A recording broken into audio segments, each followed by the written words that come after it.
السلام عليكم ورحمة الله وبركاته.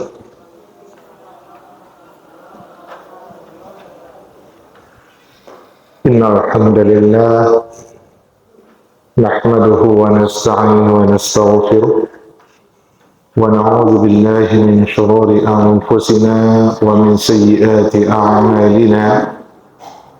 من يهده الله يشرح صدره للإسلام ومن يريد أن يضله يجعل صدره ضيقا حرجا كأنما يصعد في السماء. أشهد أن لا إله إلا الله وحده لا شريك له وأشهد أن محمدا عبده ورسوله لا نبي بعده. اللهم صل وسلم وبارك على محمد وعلى آله وصحبه ومن تبعه بإحسان إلى يوم الدين. أما بعد. Kaum muslimin, kaum muslimat rahimakumullah, puji dan syukur kehadirat Allah Subhanahu wa taala yang masih memberikan pada kita nikmat iman serta Islam. Kemudian salawat beriringan salam kepada junjungan kita Nabi Muhammad sallallahu alaihi wasallam. Kaum muslimin, kaum muslimat, hadirin dan hadirat rahimakumullah. Dalam kesempatan kali ini kita membahas tentang masalah yang terjadi di dalam pembahasan di kalangan para ulama ketika mereka menetapkan satu hukum, di mana di dalam Al-Quran misalnya ada ayat yang mengisyaratkan bahwasanya satu perbuatan tersebut dilarang oleh Allah Subhanahu wa taala. Sedangkan dalam ayat yang lain perbuatan itu dibolehkan. Sehingga kalau kita lihat secara sekilas ada dua firman Allah, satu ayat mengatakan boleh, satu ayat lagi mengatakan tidak boleh. Nah, maka ada yang mengatakan terjadinya pertentangan di antara ayat-ayat Allah Subhanahu wa taala, dan kita semua tahu kalau ayat-ayat Allah itu riwayatnya mutawatir seluruhnya, yaitu bisa dijadikan untuk berhujjah dan memfaedahkan keyakinan.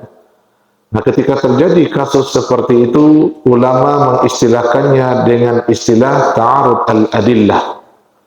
Kalau dalam masalah hadis ada yang memberikan istilah ikhtilaful ahadis, terjadinya pertentangan-pertentangan di dalam dalil yang sama-sama sah sebagai hujjah untuk beramal, atau terjadinya pertentangan di antara hadis-hadis yang disebut dengan ikhtilaful ahadis.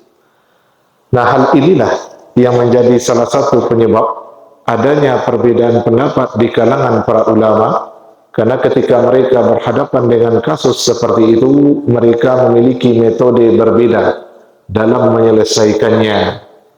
Ada ulama yang memakai metode al-jamu alias mengkompromikan atau menggabungkan dalil-dalil yang terlihat bertentangan tadi, selama penggabungan dan pengkompromian tersebut tidak melanggar dan menabrak hadis sahih lainnya.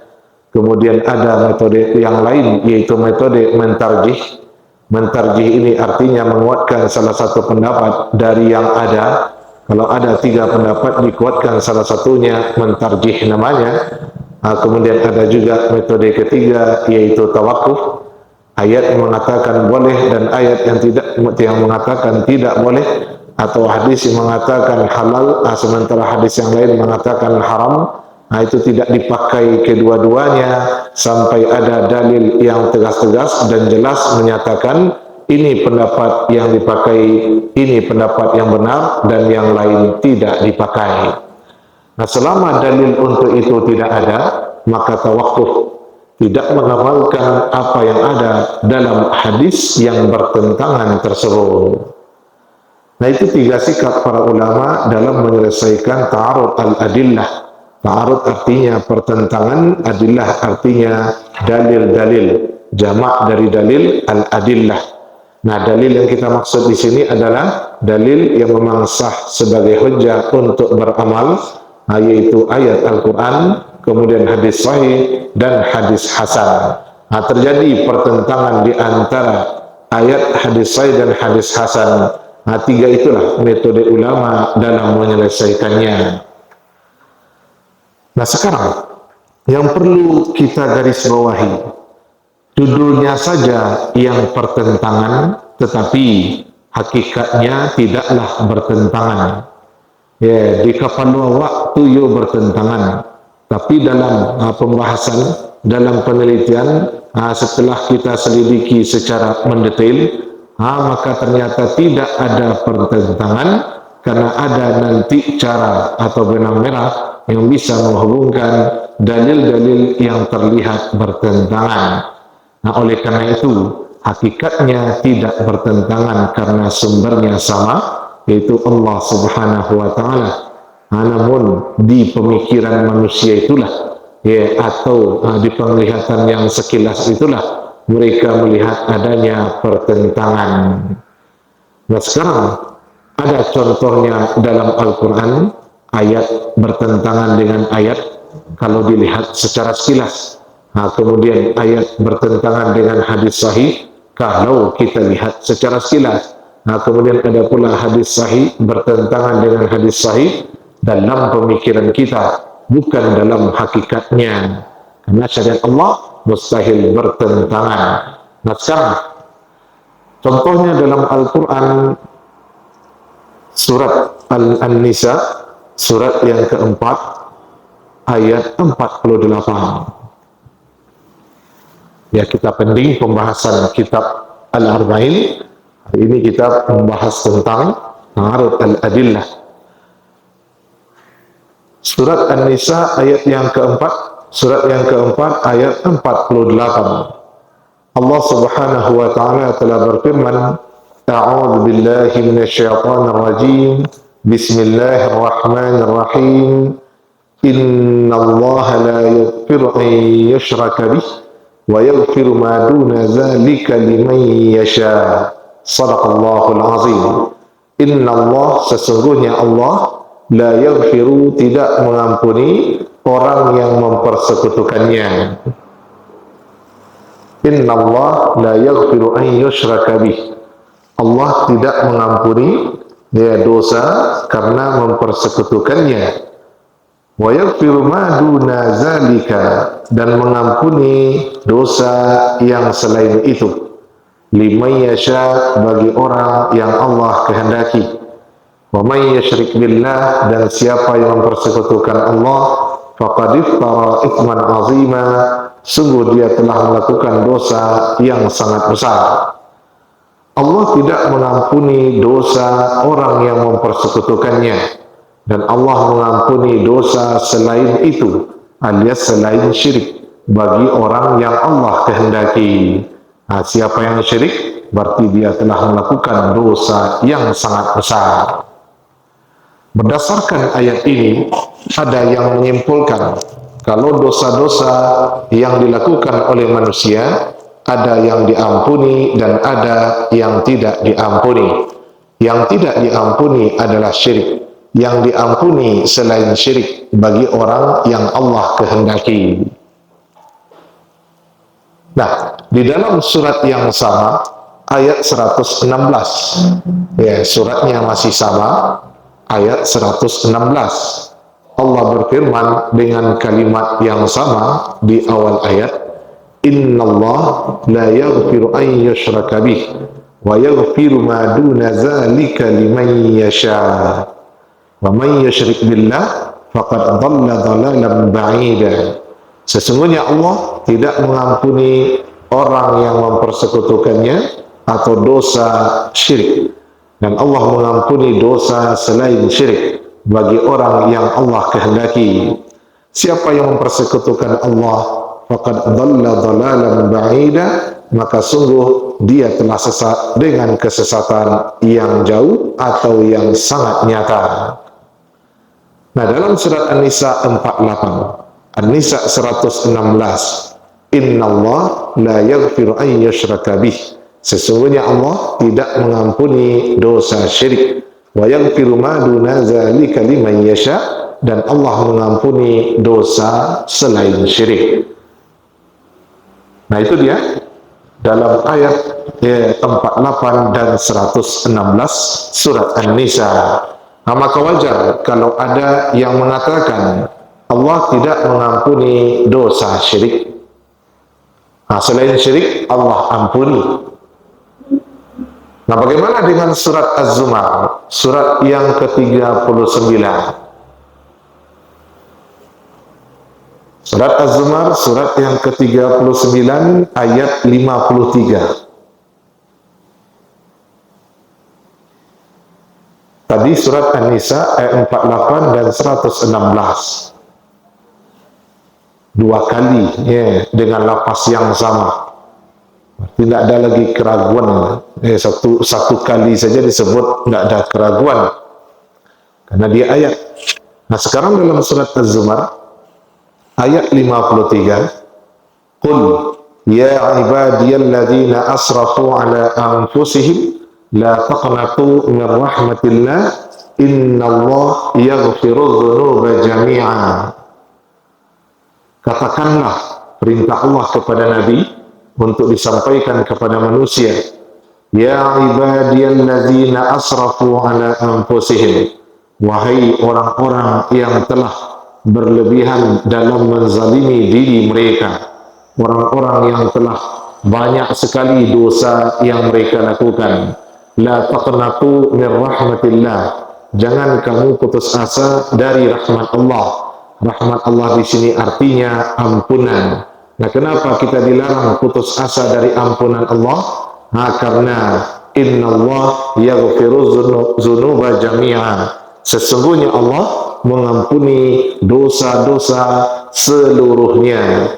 Nah, seluruhnya ini mencakup semua dosa. Mau yang besar, mau yang kecil, mau syirik, bukan syirik. Nah, itu yang dimaksud dengan semuanya. Ya. Nah itu surat Az-Zumar, surat 39 ayat 53. Dilarang kita putus asa dari ampunan Allah. Tidak boleh kita mengatakan dosa bola banyak benar, tidak mungkin Allah ampuni. Disuruh untuk tetap minta ampun. Kalau kita mengatakan ketik harapan untuk diampuni karena dosa sudah terlalu banyak, nah itu namanya putus asa. Nah orang yang putus asa terhadap ampunan Allah berarti dia tidak kenal dengan sifat Allah yang maha pengampun. Orang yang putus asa dari rahmat Allah itu orang kafir, ya bukan orang beriman kepada Allah Subhanahu wa taala. Nah oleh karena itu kalau dilihat secara sekilas dalam surat An-Nisa, sesungguhnya Allah tidak mengampuni dosa syirik dan Allah mengampuni dosa selain syirik bagi orang yang Allah kehendaki. Dalam surat Az-Zumar, sesungguhnya Allah mengampuni semua dosa. Ya, karena Allah Subhanahu wa taala berjanji mengampuni dosa-dosa hambanya. Innallaha yaqbalu taubata 'abdihi ma dama lam yughargir. Sesungguhnya Allah menerima taubat hambanya selama nyawa belum di kerongkongan. Nah, tapi kalau syirik bagaimana? Tidak diampuni, tidak diterima taubatnya. Selain syirik diterima, diampuni. Dalam surat Az-Zumar semua dosa-dosa diampuni. Nah sekarang menurut ibu dosa syirik itu diampuni oleh Allah atau tidak? Kalau dia bertaubat diampuni, begitu. Kalau tidak bertaubat tidak diampuni.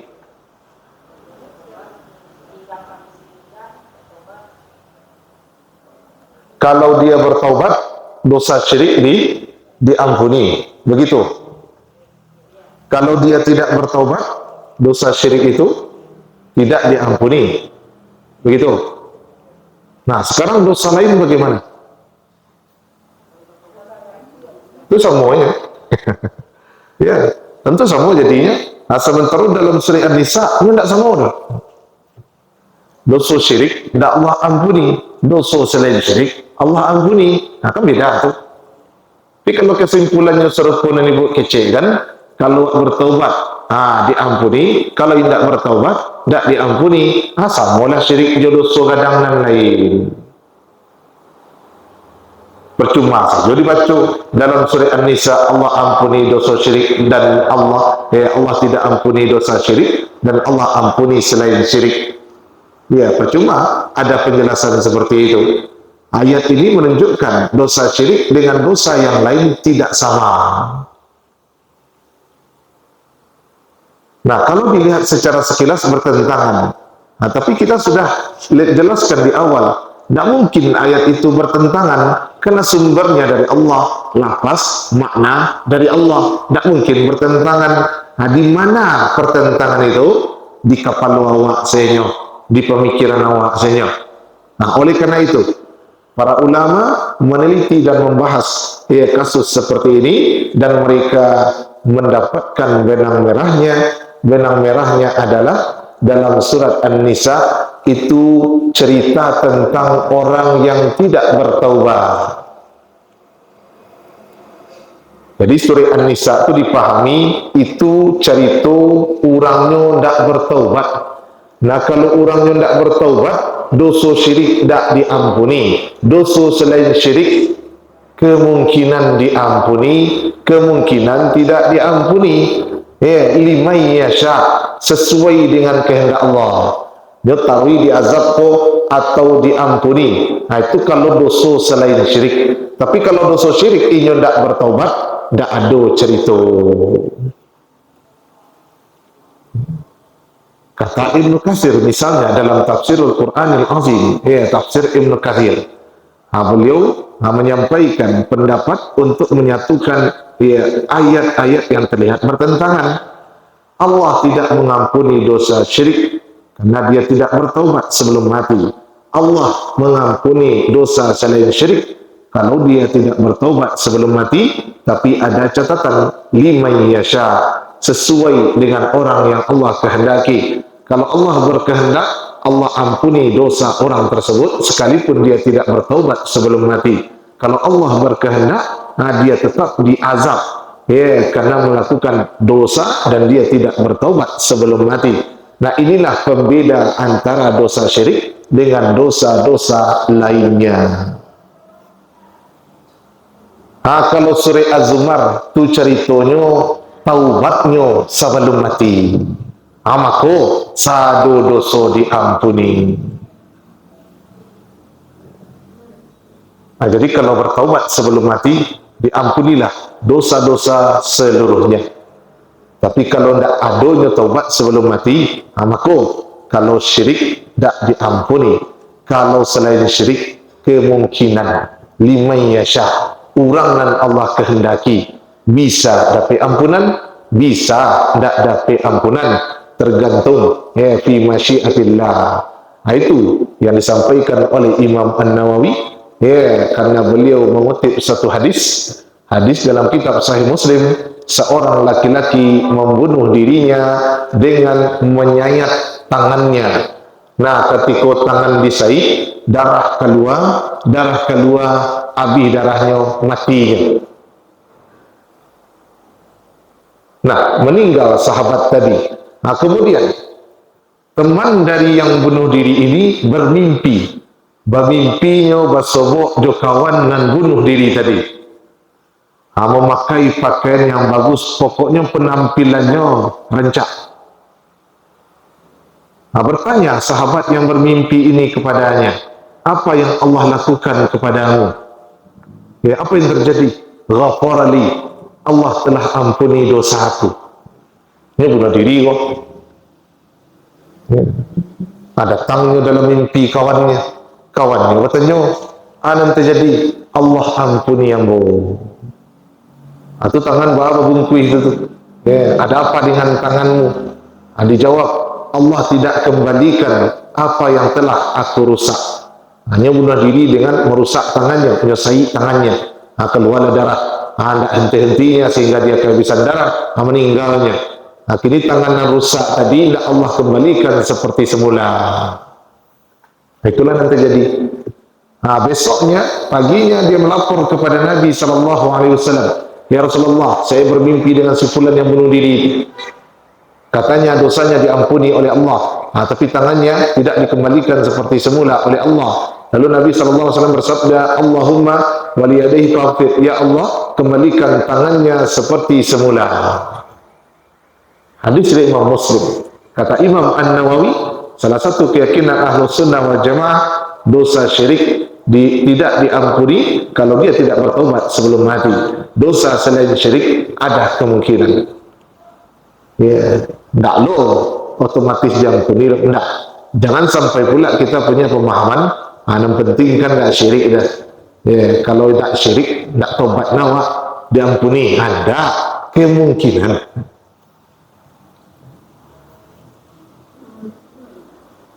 Kalau kemungkinan itu bisa dapat ampunan, bisa tidak.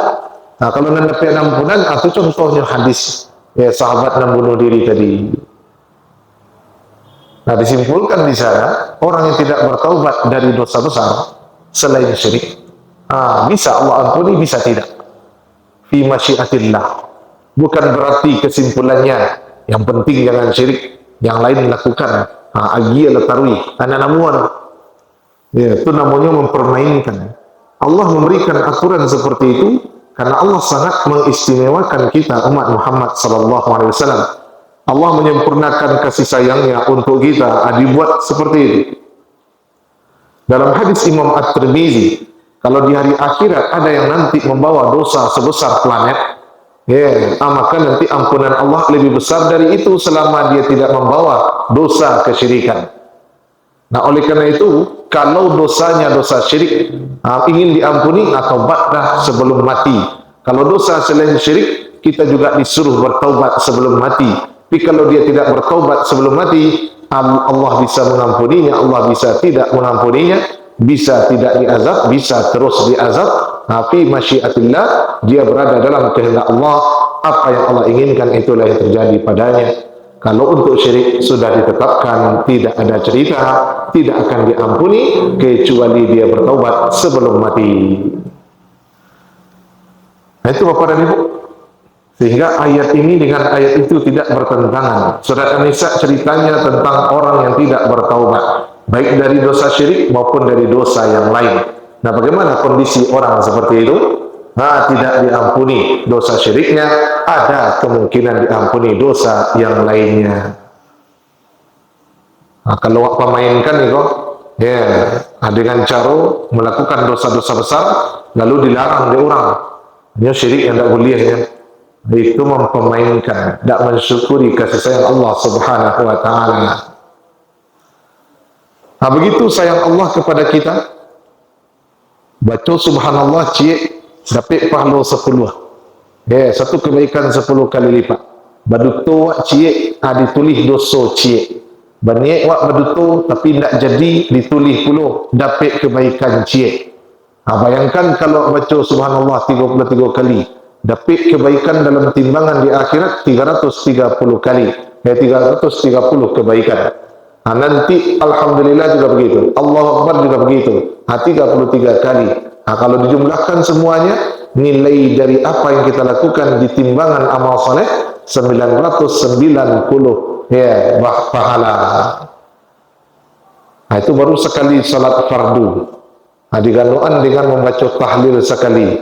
Sekali membaca 10 pahalanya. 990 tambah 10 1000. Ada yang talak baduto 1000 kali sehari. Tidak ada. Baduto sekali tulis cek pahala. Baca subhanallah sekali tulis 10 pahala. Dibaca 33 kali 330. Dibaca alhamdulillah Allah Akbar 990. Baca la ilaha illallah sekali agak 1000. Sialan taluk baduto sehari itu 1000 kali. Tak disuruh nak taluk tak kecukui gitu. Itu sayang Allah. Kalau dosa syirik ada cerita. Kalau nanti ada kemungkinan. Tiba-tiba nyobai berdosa sehari itu 20 kali. Tapi apa berdosa 20 kali? Kan ditulis 20 buah dosa.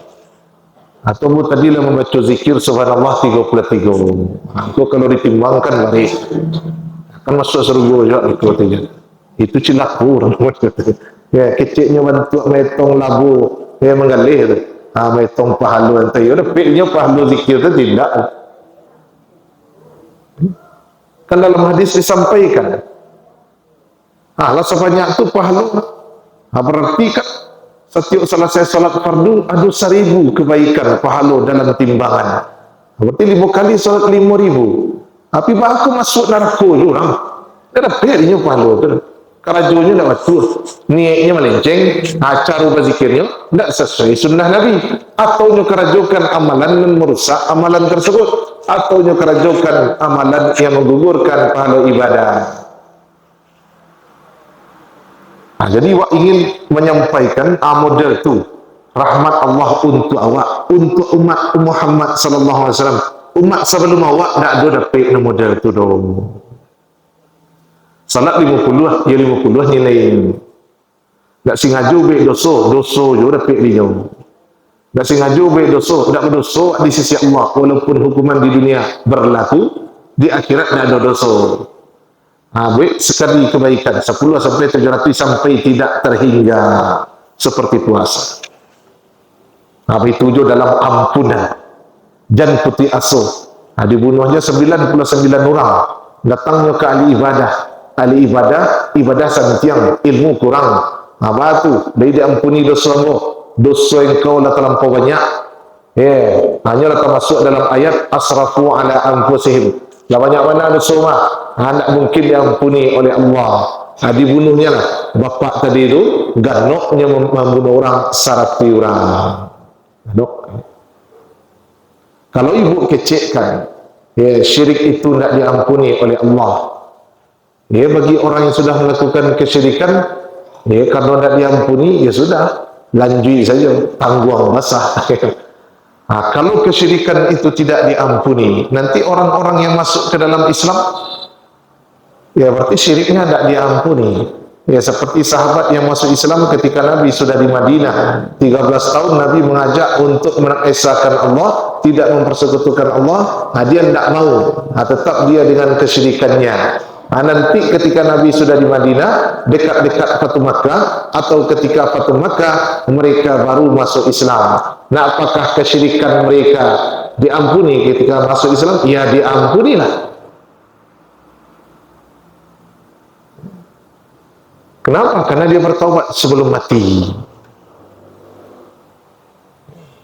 Oleh karena itu, siapa yang telah melakukan kesyirikan, dan kita kemungkinan besar dalam hidup itu pernah melakukan kesyirikan. Kesyirikan dan kerajukan dalam hidup bukan menyembah patung. Menyembah patung ziko. Menyembah batang kayu. Tidak. Percaya ke batu bisa membuat awak selamai. Ada tak? Batu angkek-angkek nama. Itu batu angkek-angkek. Kalau tangkik, berarti tangkik wak jadi PNS. Kalau tangkik, kan tak dapat pinta berlaku. Sejak bila lah betul tu bisa dia. Bondaknya tetap Allah yang menentukan. Ayo bila lah Allah bagi tahu. Sianan mangkik batu, tangkik dia. Selamai tak. Batu angkik-angkik namanya. Itu nak kerajur tu. Siapa percaya kalau cincin tu membuatnya dapat rezeki? Siapa? Semua. Ketika gilo-gilo batu akik, itulah pakai cincin batu akik saja. Akik cek kawan, dia nak syirik apa haji begitu? Dia pakai batu akik dia tu. Tak, aman. Apa ini lagi mengalih? Rupanya tinggallah cincinnya sekali. Dan pas tinggal tu, ayo langang jual beli. Alazon kesimpulannya. Masalah gini kok. Yo cincin lupu. Itu syirik tu. Itu syirik tu. Apa ikan dukun? Kecik dukun tu, tak ampun nak menyembuhkan, memang lainnya. Siapa menyembuhkan Allah? Cuman dan mengecek datang ke dukun bisa dan halal cara berubik nama model itu siang kok sembuh mana caranya betul. Paling banyak tu syiriknya syirik taklid, mempersekutukan Allah dengan cara nan diwariskan turun temurun. Itu namanya tumbal-tumbal, penangkal-penangkal. Kemudian syirik alih, namanya syirik taklid, ya, mengikut kepada orang-orang sebelum kita. Ada pula syirik kecil. Kemudian ada syirik takrib, pendekatan diri kepada Allah yang syirik. Cara dia mendekatkan diri kepada Allah bukan dengan cara Allah, tapi cara yang lain. Ya Rasulullah, kami tidak ada menyembah pendeta kami dah, kata Adi bin Hatim. Lalu dijelaskan oleh Nabi apa maksudnya menyembah pendeta itu. Ya, dengan menjelaskan ketika Allah mengharamkan sesuatu, maka pendeta itu menghalalkannya dan kalian mengikuti apa yang dikatakan oleh pendeta tersebut. Ketika Allah menghalalkan sesuatu, lalu pendeta itu mengharamkannya, kalian mengikuti apa yang dikatakan oleh pendeta tadi. Maka awak halalkan apa yang Allah haramkan, awak haramkan apa yang Allah halalkan, dek mengikuti kecek manusia. Itu yang disebut menyembah manusia. Kalau ada ustaz nan halal dalam ayat atau hadis lajalih halalnya, tiba-tiba inyo kecian haram tu mah, atau baiklah ustaz indah, ali mau rujuk ke penepik nan lama nak, ke jalan yang benar, indah nama sadar tu mengecek model tu, sadar kami ancam tak mengecek model tu, indah sedang mabuk nak, indah sesadar-sadarnya, atau ikut keceknya, awak menyembahnya namanya tu. Jadi syirik-syirik yang seperti itu, ya, dalam ayat ini masuklah. Masuk, karena syirik di situ mencakup satu syirik. Kecuali nanti ada dalil yang menjelaskan lebih rinci, seperti riya, syirik kecil. Hanya beda ada syirik dan lain. Dibedakanlah riya itu dengan syirik kecil, yang lain syirik besar. Sekalipun riya itu namanya syirik kecil, dosanya tetap besar. Jangan terkecuh, namanya kecil, tapi kalau dosanya gadang. Ya, apa yang kecil kesyirikannya dibanding kesyirikan yang lain. Inilah nan kete. Tapi kalau dosa syirik, sado dosa gadang. Itu Bapak dan Ibu. Jadi Allah sangat sayang kepada kita. Jangan pernah merasa Allah tidak ampuni dosa kita. Jangan.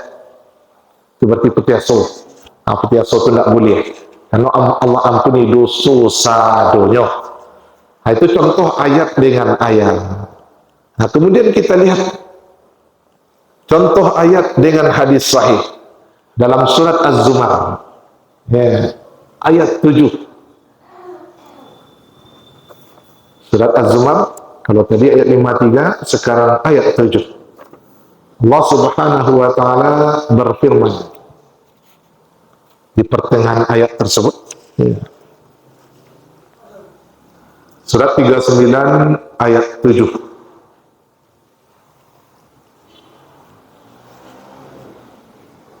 Surat 39 ayat 7. In takfuru fa inna Allah ghaniyyun 'ankum wa la yarda li 'ibadihi al-kufr wa in tashkuru yardahu lakum wa la taziru waziratun wizra ukhra. Itu dia. Wa la taziru waziratun wizra ukhra.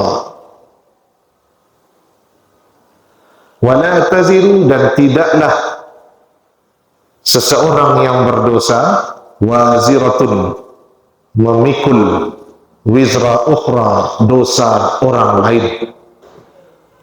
Orang nan berdosa tidak memikul dosa orang lain. Artinya nan dipikulnya dosanya seorang. Maknanya seseorang diazab karena dosanya sendiri, dia tidak diazab karena dosa orang lain. Maka yang kita pikul di akhirat dosa kita sendiri. Kalau kita diazab karena dosa kita, bukan dosa Allah. Nah, awak tidak memikul kesalahan orang lain. Tidak. Tidak ada ceritanya nan bersalah Nabi Adam, nan dosanya awak menanggung. Tidak ada cerita.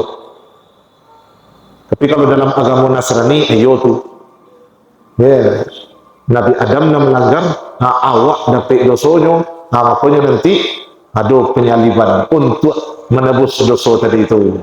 Itu keyakinan mereka, keyakinan awak, nak model tu dah. Dosa ibu surang. Ibu nang kemenang guangnya. Anak orang dosanya pula. Iyo nang kemenang guangnya. Orang diazab di dosanya surang, awak diazab di dosa awak pula. Bukan orang diazab di dosa awak diazab di dosa orang. Tidak bisa begitu. Dalam surat An-Najm, surat 53,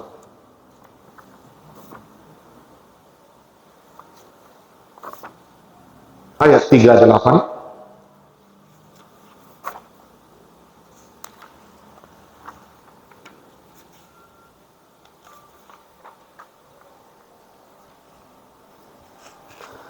surat Az-Zumar ayat 7, surat An-Najm ayat 38, An-Najm surat 53 ayat 38. Allah Subhanahu wa taala berfirman, "Alla taziru waziratun wizra ukhra."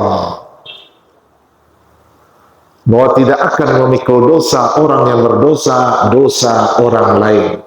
Orang yang berdosa tidak akan memikul dosa orang lain. Yang dipikul oleh orang tersebut adalah dosa dirinya sendiri. Kalau tadi wala taziru waziratun wizra ukhra, kalau kini alla taziru waziratun wizra ukhra, sama tu ya. Ya, penegasan kalau dosa yang kita pikul adalah dosa kita sendiri, bukan dosa orang lain. Oleh karena itu, kita diazab karena kita berdosa. Dosa siapa? Dosa kita sendiri, bukan dosa orang. Maka tidak bisa orang lain diazab karena dosa kita.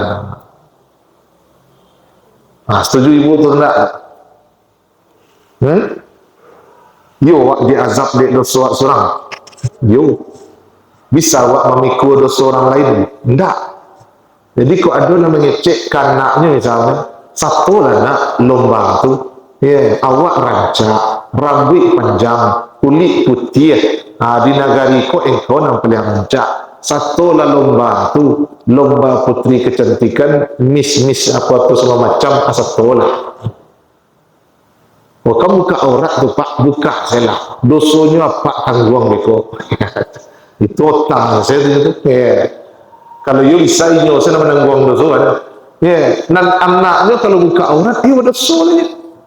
Ya betul buka aurat, apa namanya min, inyo nak menanggung dosa sebenarnya. Tak ada cerita tu. Inyo nak buka aurat, inyo nak menanggung dosanya. Nah, apa tu bah dosa pula. Padahal inyo nak buka aurat dah, inyo menyuruh.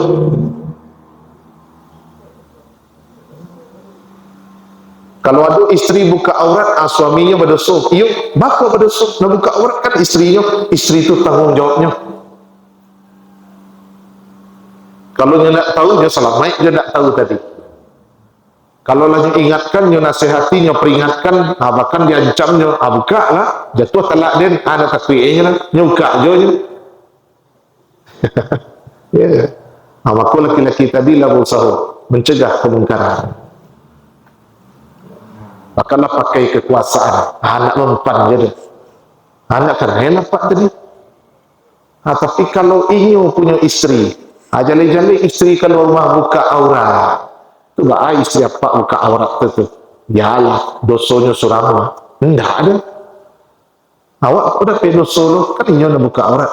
Istri itu tanggung jawab suami. Makin lama dia buka aurat, dia makin mengalir pula lah dosa tu ke suami. Kalau inyo adalah tanggung jawab awak.